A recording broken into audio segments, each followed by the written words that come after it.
আমাদের সিলেট এক আসনের মাননীয় সংসদ সদস্য, আমাদের প্রিয় নেতা, আমাদের অভিভাবক, আমাদের মুরব্বী, সাবেক সফল পররাষ্ট্রমন্ত্রী, বাংলাদেশ মাননীয় প্রধানমন্ত্রী শেখ হাসিনার নেতৃত্বে যিনি এই সিলেটের মানুষের কল্যাণে কাজ করে যাচ্ছেন, ওনার প্রয়াত অগ্রজ আমাদের আরেক আলোকিত পরিবারের আলোকিত সন্তান জনাব আবুল মাল আব্দুল মুহিত, উনি ইন্তেকাল করার পর উনি এই সিলেটের মানুষের জন্য দীর্ঘদিন কাজ করে গিয়েছেন।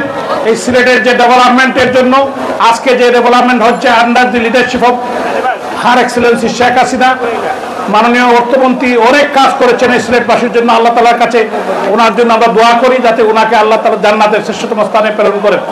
আমাদের মধ্যে উপস্থিত হয়েছেন আমাদের অভিভাবক, আমাদের প্রিয় নেতা জনাব ডক্টর এ কে আব্দুল মোমিন, ওনাকে আমরা স্বাগত জানাই নগর ভবনে।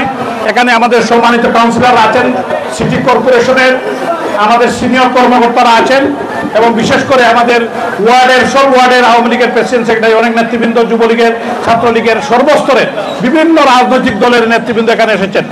মুক্তিযোদ্ধারা এসেছেন, মুক্তিযোদ্ধা কমান্ডের সভাপতি এসেছেন, চেয়ারম্যান এসেছেন, আরও অনেক আমাদের এসপি সাহেব এসেছিলেন, আমাদের অনেক গণ্যমান্য ব্যক্তি এসে গিয়েছেন, সাংবাদিক, বুদ্ধিজীবী, সুশীল সমাজ, সর্বস্তরের মানুষ, সবাইকে আমরা এই নগর ভবনে স্বাগত জানাই। এই নগর ভবন সবার, এই নগর ভবনে আপনাদের সবার জন্য উন্মুক্ত। এই নগর ভবন রাজনৈতিক মুক্ত, রাজনীতির ঊর্ধ্বে থেকে আমরা কাজ করব। আপনাদের সবাইকে অসংখ্য ধন্যবাদ। সবাইকে ঈদ মুবারক, ঈদের